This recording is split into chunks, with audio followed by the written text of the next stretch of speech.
Olá, este é o Conexão GAP, conectando você a diversos assuntos da sociedade, com entrevistas, perguntas dos nossos internautas, dicas GAP e reflexão sobre temas atuais que, com certeza, vão levar muito conhecimento para você.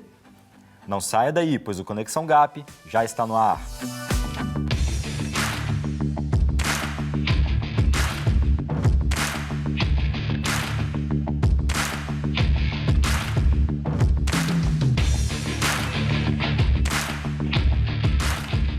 O Conexão GAP tem o objetivo de levar conhecimento sobre todas as esferas da sociedade, principalmente da esfera política, a vocês, nossos telespectadores.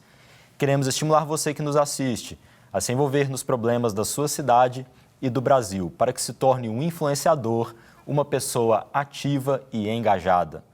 No nosso programa, sempre temos entrevistas com convidados sobre temas relevantes. Hoje, eu recebo o advogado, professor e doutor em ciência política, Paulo Mendes, que vai conversar com a gente sobre o sistema de voto proporcional e majoritário. Olá, Paulo, seja muito bem-vindo à Conexão GAP. Obrigado, Alexandre. Obrigado a todos. Uma satisfação.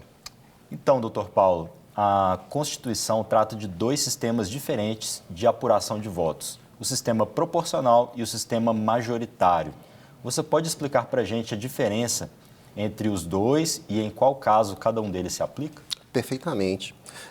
Os sistemas foram pensados para situações distintas. Então, o sistema de apuração de votos majoritário, ele é usado principalmente para representantes do Poder Executivo, ou seja, prefeitos, governadores de estados, presidência da República, e para senadores.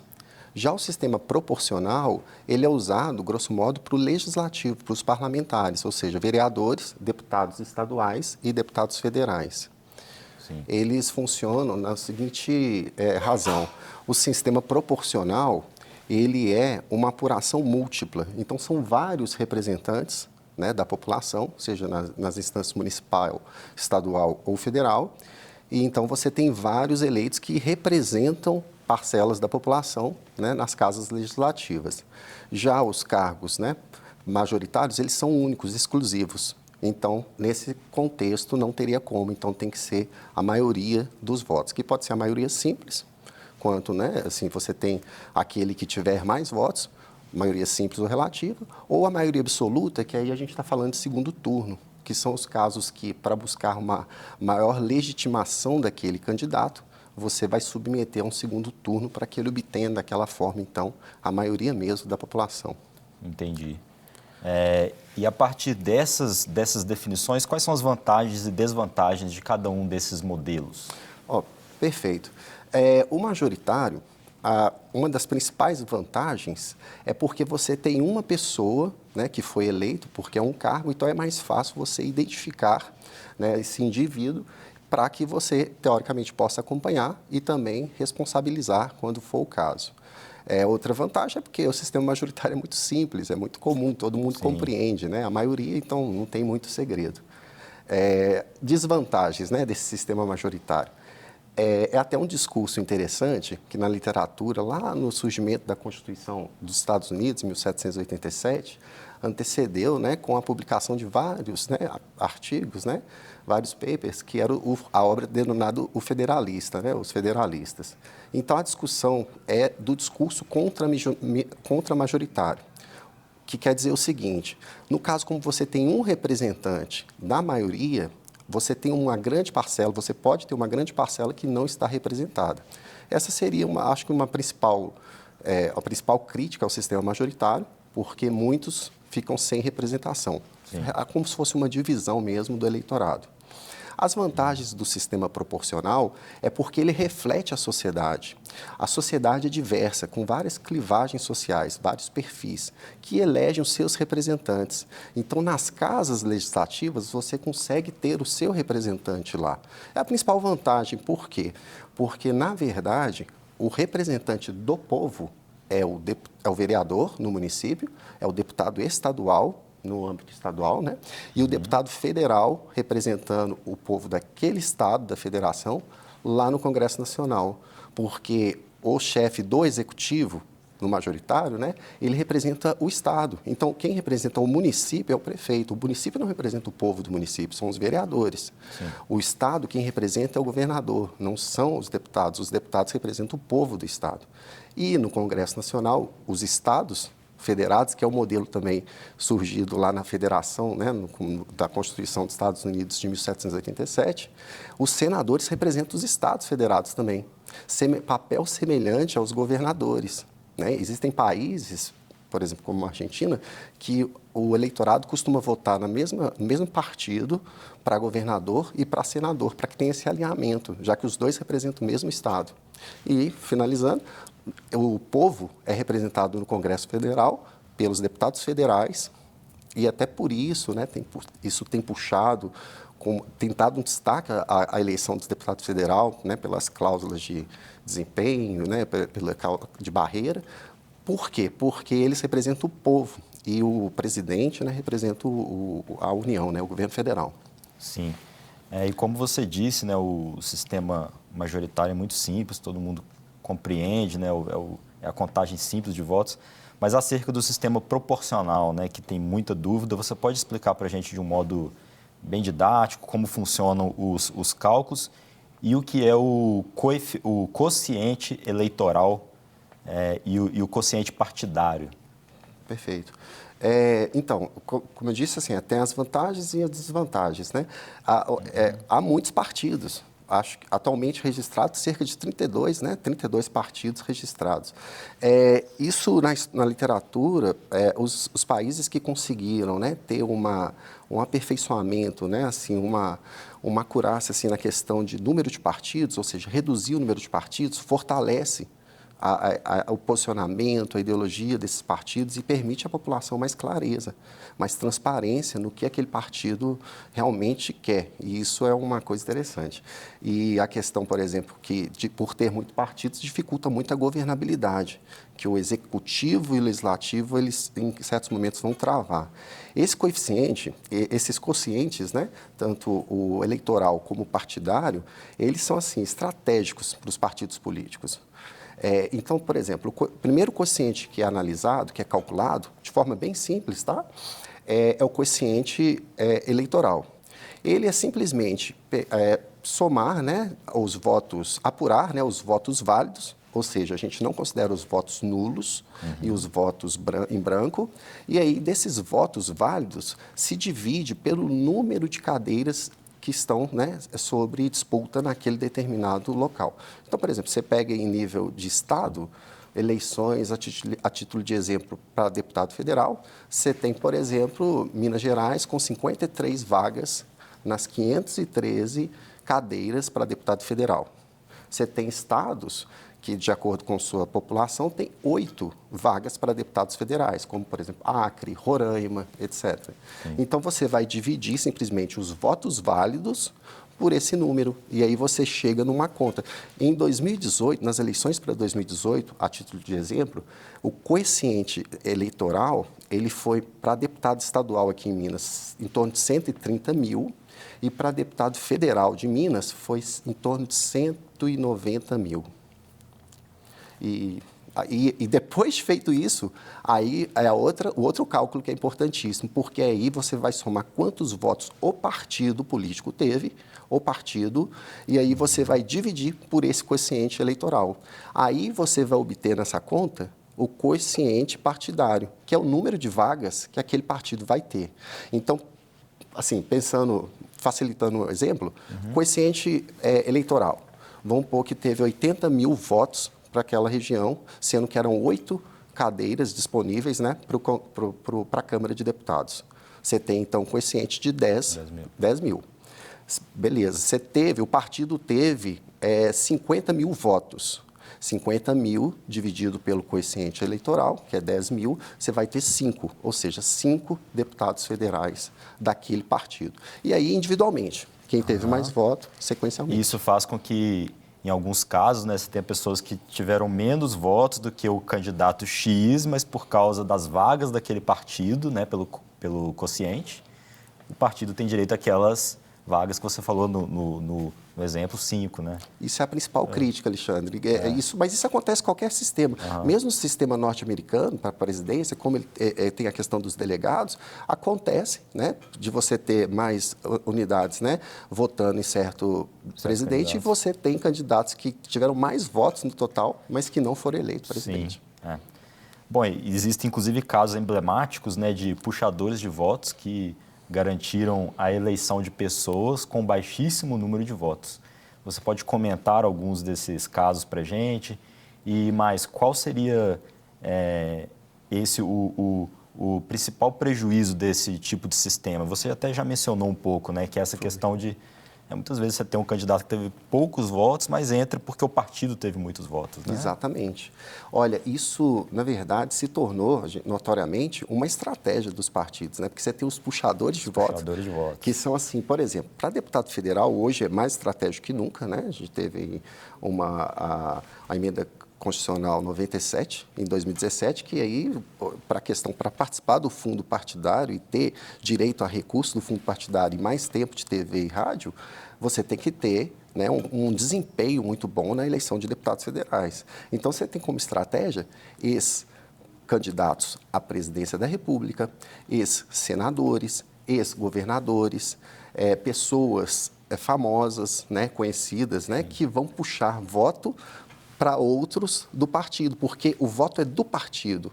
E aí você tem também, que a gente chama dos escadinhas, que são aqueles que vão receber muitos votos, mas eles não vão ser puxados, não são puxadores, longe disso, mas também não vão ser puxados, mas são muito importantes. E o partido tem uma estratégia interessante, Alexandre, que ele, pensando na clivagem, ele não quer perder, a maioria não quer perder votos. Então, ele deixa representantes de todas as clivagens sociais. Então, por quê? Porque ele vai ter mais votos dessa estratégia, sabe? Sim. É tudo muito, muito meticuloso, sabe? E fala pra gente, doutor Paulo, um pouco mais dos modelos alternativos ao voto proporcional, como o distritão, por exemplo. Muita gente defende o distritão, né? O Brasil está preparado para esse tipo de mudança? Como funciona, por exemplo, o distritão e qual a sua opinião? Olha, o distritão, ele já foi tentado algumas vezes, né? E ele, não à toa, ele não obteve sucesso, né, para ser aprovado no Brasil. Eu posso resumir apontando que, né, tanto meu posicionamento como meus demais colegas cientistas políticos, que ele reúne o que é de pior. É o pior cenário. Por quê? Ele vai enfraquecer exatamente aquilo que é tão importante para a democracia e para o Estado Democrático de Direito, que é o partido político. O partido político precisa ser fortalecido. E o distritão é um modelo que vai ser intuito persona. A gente vai passar a focar naquele indivíduo. Então, aquele indivíduo, como você disse, uma crítica, ele teve mais voto, mas pela lógica do coeficiente, né, eleitoral e partidário, ele ficou de fora. Sim. Porque o outro partido puxou mais votos. Então, esse é o sujeito que motiva a pauta do distritão, porque ele quer entrar. Então, assim, se você para de olhar essa lógica do partido e passa a olhar como se fosse eleição majoritária.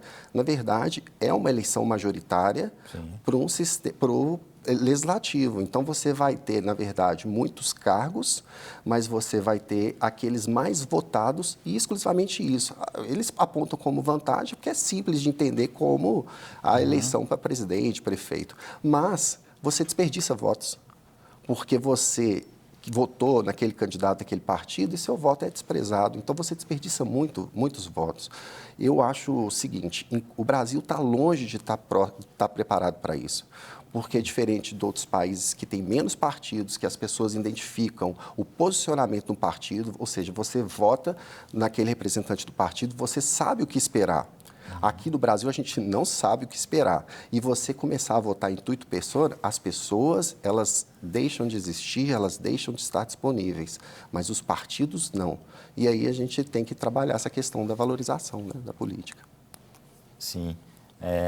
Ele acaba individualizando, né, um pouco mais a eleição do legislativo, né? Acaba individualizando e perdendo um pouco esse vínculo do voto partidário também. Considerando o modelo de contagem de votos do sistema majoritário e do sistema proporcional, o que você considera primordial para a escolha consciente e acertada para cada um dos cargos, né? O que a gente deve ter em mente, né, na hora de votar, considerando esses sistemas? Olha, de forma assim, bem sucinta, fazendo um apanhado de tudo que eu vi, vivenciei e pude estudar, eu considero importante assim 5 passos. E pensando já na realidade do Brasil, né? O primeiro passo é uma valorização da política. A política, assim como outras expressões, elas têm tido uma conotação negativa quando não poderiam. A burocracia, por exemplo, é boa, ela é importante para afastar a impessoalidade, afastar, né, os abusos na administração pública, mas muita gente vai associar como algo ruim por causa das disfunções, quando ela não funciona bem. A mesma coisa é o lobby, a advocacy, que ele é importante os grupos se mobilizarem para correrem atrás dos seus interesses, seus direitos. E também é uma expressão meio assim algerizada pela sociedade. A política nem precisa falar. As pessoas têm aversão da expressão política, aversão do envolvimento com a política, mas isso é um grande erro. A política é fundamental, ela interfere na vida das pessoas, no desenvolvimento econômico, nos direitos das pessoas. Então, as pessoas que a gente elege vão decidir o nosso futuro. Então, assim, isso é muito importante, é o primeiro ponto. Envolvimento ou compreensão, né, da importância da política. O segundo é informação.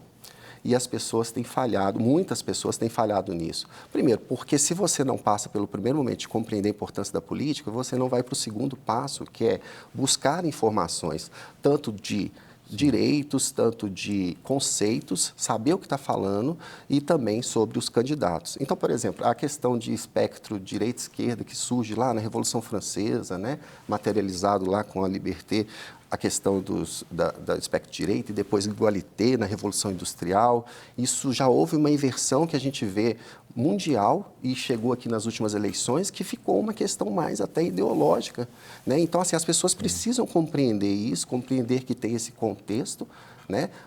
E também informar-se sobre seus candidatos. Ver, por exemplo, quais são as propostas para ver se tem aderência com os seus posicionamentos. Essas informações são importantes, essa versão ela é perigosa, porque o nosso voto ele é muito estratégico. Sim. Por exemplo, eu sempre converso isso, né, com Bispo Carlos, Bispo Dani, na Power Church, a gente sempre tem discussões que a gente concentra pessoas e a gente discute política respeitando as pessoas, respeitando as opiniões, não é obrigado a aceitar, a concordar. E a gente não concorda mesmo com tudo. São muitos posicionamentos diferentes. Mas escutar, esse diálogo é importante. E esse diálogo falta no Brasil. As pessoas saem do grupo de WhatsApp da família, né? Elas se afastam das redes sociais. Então, esse é o ponto 2. Primeiro, compreender a política. O 2, se informar, né? O 3, né, que é o terceiro ponto, exercer o seu voto, que é um direito arduamente conquistado, historicamente conquistado, né? As lutas pelo voto, né? Por classes sociais, por mulheres, etc. O voto nem sempre foi acessível e hoje ele é universal e as pessoas não valorizam isso porque elas não vivenciaram essa luta. É o seu ouro, não desperdice o seu ouro. E por fim, Alexandre, além disso, você vai votar e você tem que acompanhar. Você tem que acompanhar aquela pessoa que você votou, seja para submeter demandas, né, sugestões, seja para controle, para substituição. Porque a literatura fala o seguinte, a gente pode errar no voto, que é uma assimetria de informação, eu não sei o que o outro vai fazer, o que ele pensa de fato, mas eu tenho ali 4 anos para verificar isso. Se der errado, a ideia é que eu possa mudar o meu posicionamento, o meu voto. E as pessoas não fazem isso. Existe uma crise, só para fechar, existe uma crise de representatividade que mais de 70% das pessoas não lembram quem votou, principalmente para o legislativo, ou não se identifica com aquelas propostas, com aquilo que o candidato faz. Isso é muito grave, isso é muito grave. Sim, são dicas muito importantes para a gente aí. Doutor Paulo, infelizmente o nosso tempo acabou. Perfeito. Muito obrigado pela presença e pelas suas contribuições. Eu que agradeço, Alexandre. Obrigado pela oportunidade. Espero ter contribuído aí nesse momento tão crucial. Estamos de volta com o Conexão GAP. E quem está aqui com a gente é o integrante do GAP, Lincoln Farias, que vai responder a pergunta do nosso quadro GAP Responde.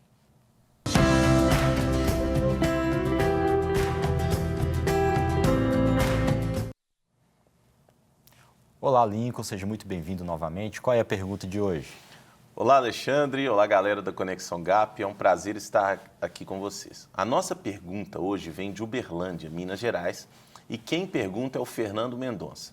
Ele nos pergunta: eu gosto muito da proposta de 2 candidatos a deputado federal e estadual. Estou na dúvida em quem votar. Eles são do mesmo partido e ouvi dizer que é possível votar nos 2. É verdade? Fernando, excelente pergunta. Para os cargos de deputado federal, estadual e vereador, é possível sim. Você deve votar apenas do partido, ao invés de votar em um candidato específico. Nesse caso, o seu voto contribui especificamente para aumentar o quociente eleitoral, isto é, vale para somar o quantitativo de cadeiras que o partido terá naquela casa legislativa. Como acabamos de ouvir na entrevista, no sistema proporcional é preciso somar os votos de todos os candidatos do partido, incluindo os votos na legenda, a fim de contabilizar quantos parlamentares cada partido terá. Assim, quando o voto é dado na sigla partidária, a grosso modo, é como se você estivesse votando igualmente em todos os candidatos daquele partido. Se, portanto, você se identifica com as bandeiras de um partido específico, mas ainda não sabe em qual candidato votar, ou gosta tanto desse partido que quer garantir o seu voto naquela agremiação partidária, o voto de legenda pode ser uma boa opção para você. Então é isso, Fernando. Espero que eu tenha respondido a sua pergunta. Você também quer participar do GAP Responde? É muito fácil. É só seguir o nosso perfil, @GapUNEC, e enviar um direct para a gente com a sua pergunta, nome da sua cidade e a hashtag GAP Responde. Até mais! Muito obrigado, Lincoln. E como este programa gosta de levar muito conhecimento para você, não pode faltar a Dica GAP do dia. E desta vez, quem vai dar uma dica super legal para a gente é a integrante do GAP, Glaucia Soares. É com você, Glaucia.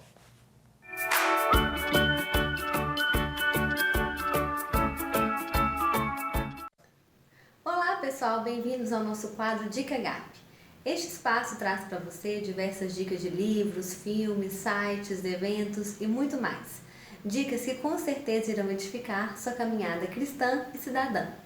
E a Dica GAP de hoje é um site sobre divulgação de candidaturas e contas eleitorais. divulgacandecontas.tse.jus.br. Esse site traz informações detalhadas sobre todos os candidatos. Você pode obter informações dos dados pessoais, formação acadêmica, histórico eleitoral, declaração dos bens, os bens declarados desse candidato, além de proposta de governo e indicações de sites para conhecer mais sobre o trabalho desse candidato e as propostas que ele tem de governo. Você pode também consultar pelas regiões do Brasil, como pode se ver aqui nessa imagem. E também pode acessar informações das contas eleitorais em relação ao limite de gastos, das campanhas, se tem dívida de campanha, informações sobre prestação de contas. E o interessante é que não é só sobre 2022. Nesse site você pode acessar informações de 2004 para cá. Então é muito bacana mesmo. Eu recomendo esse site e com certeza isso vai te auxiliar a fazer uma escolha melhor dos seus candidatos. Então anotem aí o site, divulgacandecontas.tse.jus.br. Até mais! Valeu, Glaucia. Obrigado pela participação e pela excelente dica. E agora vamos à nossa reflexão bíblica. No livro de Daniel, vemos a história de 4 jovens israelitas que foram escolhidos para servirem diante do rei da Babilônia. Os jovens deveriam ser sem defeito físico, de boa aparência, cultos, inteligentes e dominar os vários campos do conhecimento. Esses jovens eram Daniel, Ananias, Misael e Azarias, que além do preparo intelectual, tinham disciplina espiritual para se abster das práticas impuras dos babilônios. O profeta Daniel tinha, além de um elevado nível cultural, uma prática espiritual intensa, como orar 3 vezes ao dia e um jejum de 21 dias em que venceu uma batalha espiritual e teve revelações divinas. Portanto, com a história de Daniel e seus amigos, aprendemos 2 pilares importantes para vencermos nesse mundo. Um é o conhecimento científico e cultural do seu tempo, e o outro é a vida espiritual saudável. Para sermos influenciadores do reino e glorificar a Deus, precisamos dessa combinação poderosa. De um lado, a preparação profissional, intelectual, científica e cultural. E de outro lado, a disciplina espiritual da oração, jejum, leitura bíblica e louvores a Deus. Eu quero incentivar você a buscar de Deus esse equilíbrio, para vivermos uma vida extraordinária, crescendo em conhecimento diante de Deus e dos homens. E assim, vamos crer que a Igreja de Cristo se levantará com autoridade para brilhar em todas as esferas da sociedade, na política, nas artes, nos negócios, na saúde, na educação, em qualquer lugar onde Ele te conduzir. Creia que o seu chamado cultural é de grande importância para ganharmos mais vidas para Jesus e expandir o seu reino de justiça e amor. Quando a igreja se levantar com discernimento do seu chamado, as injustiças como a fome, a corrupção e toda sorte de iniquidades serão destruídas pelo poder de Deus. Espero que essa mensagem tenha edificado a sua vida. Bem, hoje nós vamos ficando por aqui, mas eu te espero no próximo programa Conexão GAP. Tchau, tchau!